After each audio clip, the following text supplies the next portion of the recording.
Every club. Every day. The Global Sports Podcast Network. Hello and welcome to the Monday edition of the Daily English Premier League podcast. I'm your host, debutant Michał Czarniecki, living currently in California from Poland, from Łódź, Poland. And I'm joined by Eshan, who is currently in California. Hi, Eshan. How are you doing? Hi, nice to meet you guys. I am also, as mentioned, in California, and regrettably for the diversity of this podcast, also a United fan. Well, I'm also a United fan as well, but I just didn't want to advertise it a lot. And then we've got Mikey, the English quality coming to us right now to our call.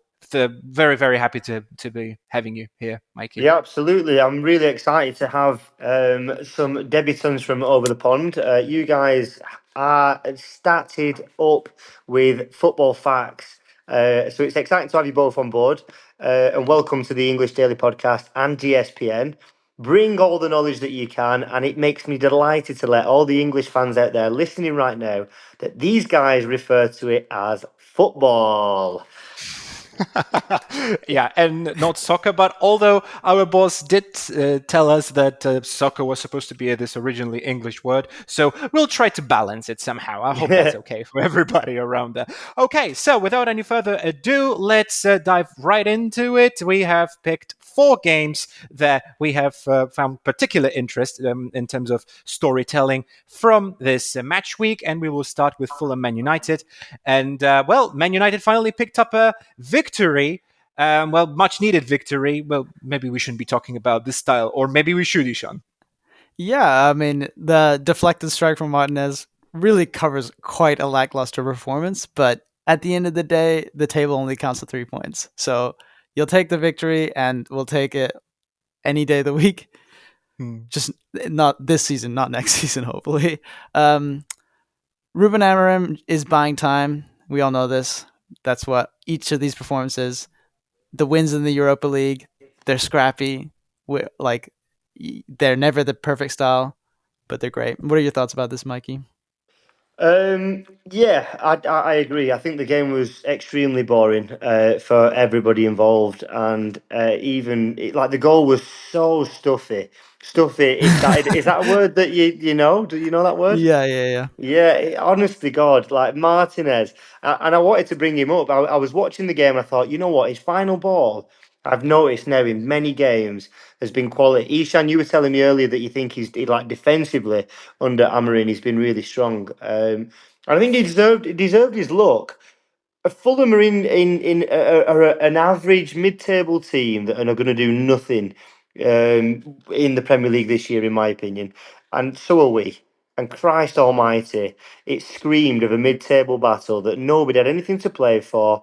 It was dull as dishwater, but I'm buzzing that we got the result that we needed. Mm-hmm. Well, and the MVP of the game, yes, you guessed it, Anthony Taylor, for having to suffer through it for 90 minutes. Let's move on to something more cheerful, which is, of course, Manchester City versus Chelsea, because that was a quite spectacular game, especially with the early mistake by Kushanov, but then we got Joško Gvardiol scoring for us. Then we got Erling Haaland, assist and a goal. Basically, you couldn't have asked in a moment of crisis for Guardiola guys for anything else other than what we saw. Isn't that right, Mikey? Yeah, absolutely. You did it really well, highlighting what Guardiola was saying, and he supported what the fans reacted to the situation. But in my opinion, what else are you going to do? You've paid a lot of money for a defender. He's extremely young. Eshan, you've told me that he can't even drink alcohol where you are now.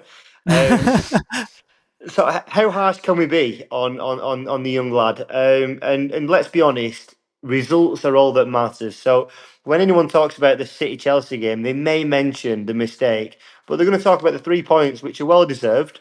And they managed to weather a storm for the first time in the season, in my opinion, or first time since they've gone through this spell of, I don't know, it's glorious treachery that they've gone through recent times. I think they were quite lucky, City, for a lot of the game, because Chelsea lacked a cutting edge, an edge to expose and, fulfill the gaps that City were creating. But But City saw it through, and they utilised the big players to do it. They had a goal disallowed on VAR, but they still continued and managed to get the result they needed. I wanted to do a quick shout out to Mamouche, and his debut was a stark contrast, really, to the centre back, and I thought he did a phenomenal job.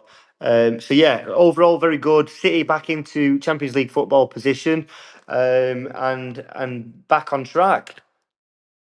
Back on track, although with if we just if we can go back to Chelsea for a little bit, and that question will be for Eshan, just very quickly.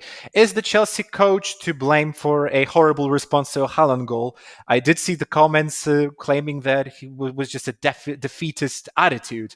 What's your take on that?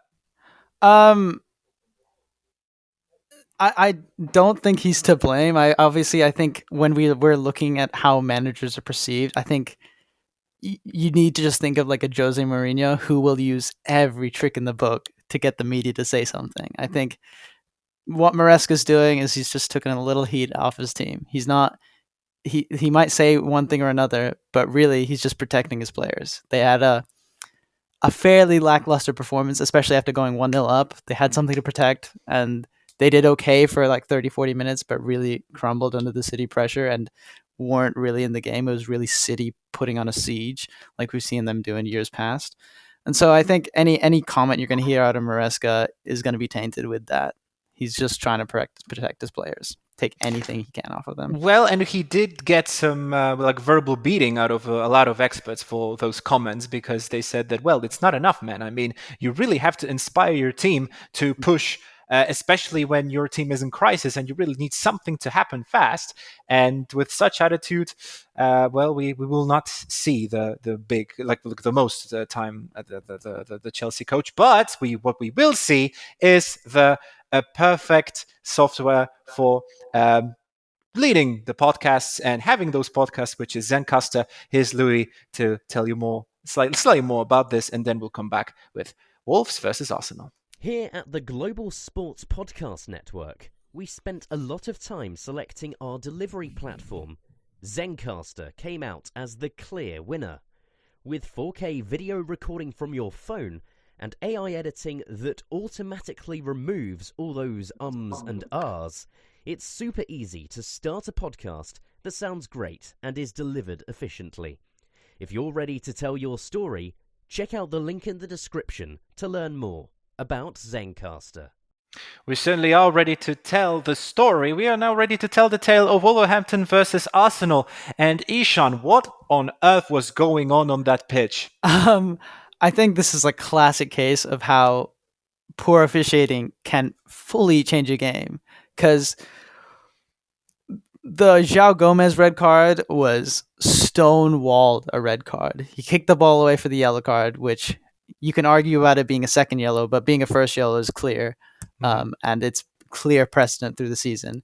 And then a far worse challenge than the Lewis Skelly one. I think the Lewis Skelly one is a clear yellow card, and so early in the game changes the dynamic of the game.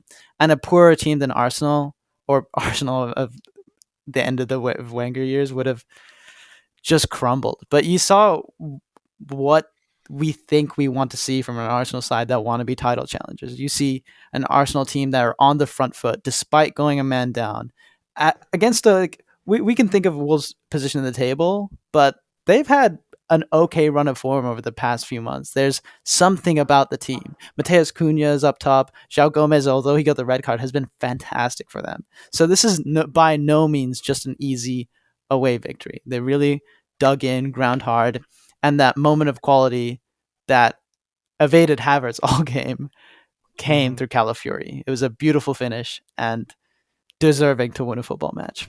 Yeah, and he took advantage of the blunder that was going on in that was a split second in Wolves' defense. Just coming back to that red card, because I think that was the hardest topic in the internet. VAR perceived that foul by Lewis Skelly as serious foul play, as the tackle targeted the area above the ankle. And here's my question to you, Mikey. What kind of interpretation is that? Because it's kind of vague, isn't it? Yeah, I think I can't remember who it was with, but we've answered VAR. We've come up with the answer to solve all these problems. If it isn't clear and obvious, and you don't have to watch it more than 5 times, it's not the on-field decision is correct, and those guys would have taken one look at that and realised it wasn't a red card. I don't think any football fan, anyone who's played football, kicked a ball, would say that that was a red card. Maybe a yellow card, but yeah, the red card was ridiculous.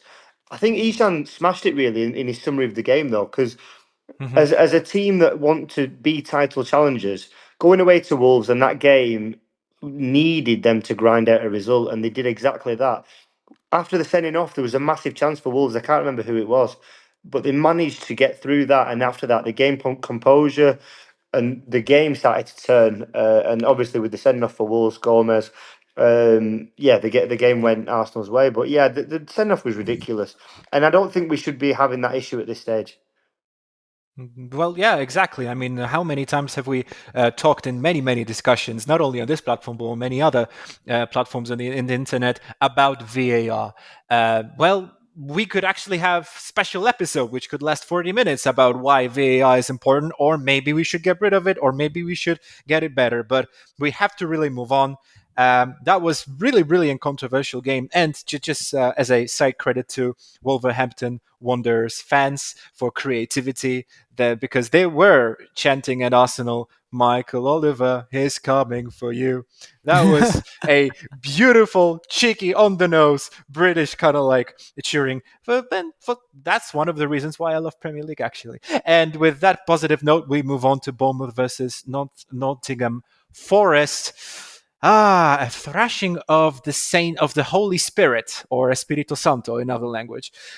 Mikey, what happened in that game? Why did Nottingham Forest get thrashed so much? They did really nothing actually predicted that sort of punishment from Bournemouth's side, or maybe there was something that we just omitted. Yeah, absolutely. And I've got the stats up here to show you that even if you looked at these stats and you didn't know what the result was, you would struggle to see which way the game went. There were 16 shots for Bournemouth, 18 shots for Nottingham Forest. Possession was 51-49. Passes 350, 330. Passing accuracy 80-74. Fouls 9 and 12. Yeah, offsides 2. Like there was in the game, there's nothing stat wise that showed that they absolutely hammered them 5-0. I wanted to shout out to probably the person who isn't going to be man of the match, but because obviously that goes to somebody who gets a hat trick. But for me, Justin Clivert was so pivotal in that performance. He had a spark and a bit between his teeth that literally took the game to Forest. He had a goal disallowed, which was arguably a goal of the month. Um, I don't know. I thought it was quite interesting. What I did notice as an issue for Forest was how many of the goals came from shots uh, from outside the box. Two of the goals were mistakes or shots that came from outside the box. One went directly in, one was saved, and then the rebound was scored. So whether that's an issue, whether they're allowing too much time on attacking players to get near the edge of the box before they have a shot, is something to look at. But it's really hard to go hard on Forest. I think this is a blip in what has been a phenomenal season, and it's unfair to criticise them too much about this result. And fair play to Bournemouth, they've hit a rich vein of form that's really carrying them. I do want to ask though, do you think Champions League football is possible for Nottingham Forest? Absolutely. Absolutely. They've got what it takes. And you know what? When, like last week on this podcast, when Louis was actually, like maybe it was Louis on his guest, that they were claiming that basically we can easily start comparisons between Nottingham Forest and Leicester from that magical season. Then if we are already making such comparisons, that means that Nuno Espirito Santo has built a team which is good enough for Champions League football. I really think so. Perhaps, Eshan, you might have a different opinion. No, I'd love to disagree, and I think there is a great argument to disagree because any team that doesn't have the strength and depth and suffers a few injuries, like we've seen, despite this game, how defensively solid Nottingham Forest have been. I don't know what the exact stat is, but I think like 90% of the games, they score first. And that's not just because they have a decent attack. That's because they're very, very defensively solid. And as Alex Ferguson says, attack wins games, but defense wins championships. Like I don't think that they're gonna go anywhere near what Leicester did, because Leicester did it in a year where everybody was sleeping. They didn't require this mammoth, gargantuan points total that we have seen in the last 5, 6, 7 years. However, Nottingham Forest have created the base for what is a great challenge for the top 4, but potentially top 5. So I think the biggest point is, how will English teams do in the Champions League?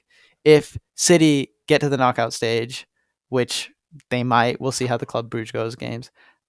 Liverpool do well, Arsenal do well, Villa do well. Then this is a completely different issue, because I think that's where we're going to see the issue is Bournemouth, Forest. Can they nick that 5th and 4th positions? I don't see them pushing up for the table, because even a team like Liverpool are going to have a blip during the season. So a Forest, a Bournemouth, there's going to be a time when challenges come. The question now remains when, and when all of this will transpire into such a state when we will clearly know what's going on and who's going to be clinging those Champions League spots. Okay, we're going to take another break, and then I'll just do a wrap-up of all of the results from this match week. Then we were just going to proceed for ask some questions about MVPs, and then we will do a short preview of what's to come in the next match week. But we're going to do this later, and now this. This podcast is part of the Global Sports Podcast Network, the only network bringing you exclusive daily news and views on your Premier League team, the Premier League, women's football, and fantasy football. A unique listening experience that puts fans first, bringing you the very latest breaking news from your team. Subscribe wherever you get your podcasts and make us your first listen every day. The Global Sports Podcast Network. Every club, every day. Amen to that. So let's look at the other results from this match week. Brighton lost to Everton 1-0. Everton keeping up the series of victories, the second straight victory in Premier League right now. Liverpool easily brushed through Ipswich, defeating them by 4-1. Southampton lost 1-3 to Newcastle. Jan Bednarek goal. Yes, of course, from this stupendous Polish defender. He knows how to score goals. Does he know how to defend? I beg to differ. Now, I'm sorry. And then Crystal Palace lost to Brentford 1-2.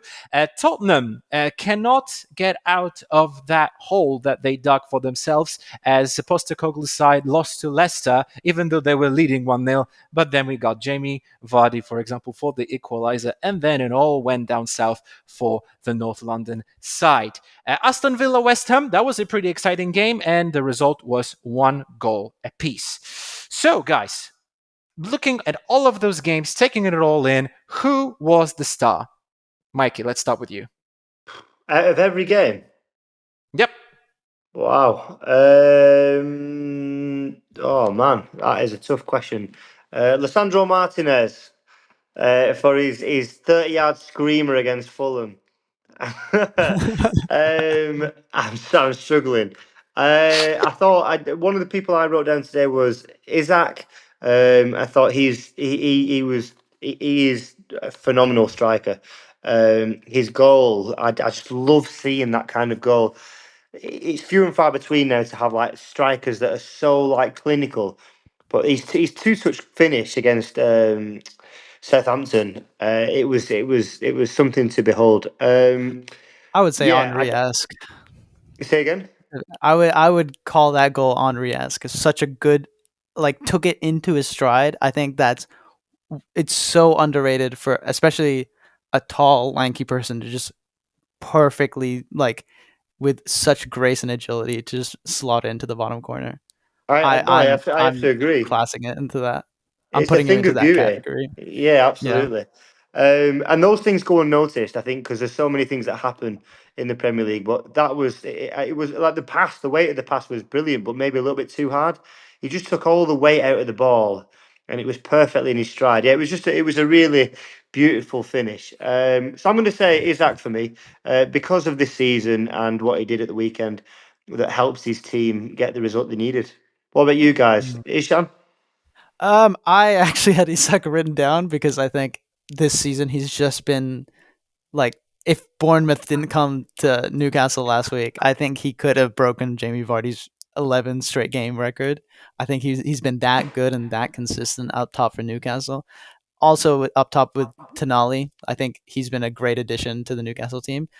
But I'm gonna go with Andoni Iraola. I think after taking over Gary O'Neill, who everyone felt was harshly sacked, I think that was the overwhelming consensus, was he did a really good job at Bournemouth. Like, where are they going? And then they did horrifically at that start of that last season. I think very few people come out of that alive, and not only are they alive, but they are thriving. The way they played against Newcastle last week was one of the best away performances I've seen in such a long time. It was really from minute one that they were at the throats of Newcastle, which in position is a great team. So it's really no mean feat. And this week, the demolition of Forest, I don't think anybody saw this result coming. Yes, there's a slight gloss of it. Like, they got most of their goals in the second half. Forest came back. But I think it shows you what momentum does in football. Forest, who score early, didn't score early, and Bournemouth had a slight control over the game. And I think that stems from the manager and the belief he's instilled into his players. So I'm going to give him MVP of the week. Michael? Any And thoughts? for me, my thoughts is, well, I actually had two. Two picks. One would be quite selfish because of where I'm from, and the second one quite realistic, and you wouldn't really like it. So I'll get the first one out of the way. That would be Stolarczyk. The great goalkeeping performance in a match against Tottenham. He was doing those saves exactly when he was supposed to, and I really hope that the Polish coach Michał Probierz will look at him as a nice, prosperous replacement for Wojtek Szczęsny after his retirement from at least national football, at least. And the more realistic pick would be Cody Gakpo. And that's the pick that you wouldn't really like, but I'm sorry, we have to give the credit where credit is due. I mean, 2 goals from expected goals, 1.09. 1 assist from expected assists, 0.06.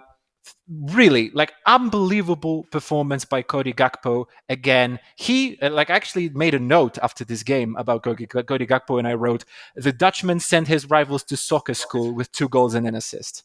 And I think that pretty much sums up his performance. Really, really really well done by Cody Gakpo. Well, but guys, if you do not like it and your Man United heart cannot take it, then I can change it to Stolarczyk. I do not really have a problem. Oh, God. I've got a question. Sorry to interrupt. Yeah. I've got a question. So the controversy from this weekend, VAR point of view, we've talked about was the Arsenal game, but the other one that I just wanted to get your opinion on, and I think people listening might be quite interested, was the Everton penalty. Oh, it's a good. Did you see that? Yeah, I did, and I can tell you that, to be honest, the rules about handball have become they've tried to somehow specify what a handball is in the rules, but the more they try to specify it, the more vague and the more in between it gets. So taking under consideration the narrative that we have right now, yes, that was a handball. But then again, he was tripped. So what was he supposed to do with those hands? So it really could go either way. I am going to say that it was a penalty. Obviously, there's this clear and obvious notion, and I can't say that it's clear and obvious because obviously people disagree. But on further replays, it's pretty clear to me that Veltman moves his hand towards the ball. And seeing Veltman in a few more of the games, maybe this is I'm taking a stereotype of him, but he's also the guy who play acted for Declan Rice to get the red card earlier this season by kicking the ball away just a little bit, and he went down like a bag of crisps. He went down far too easily, and I think this might have been a thing where he's like, I've been tripped. and that split-second decision, I can get away with this, and he didn't. So that's my view of it. It might be wrong, but I have a feeling that that's what he did. It looks very deliberate. Mm-hmm. Well, exactly. So, just on that positive note, let's just wrap things up with what awaits us in the next match week. And we've got some big ones.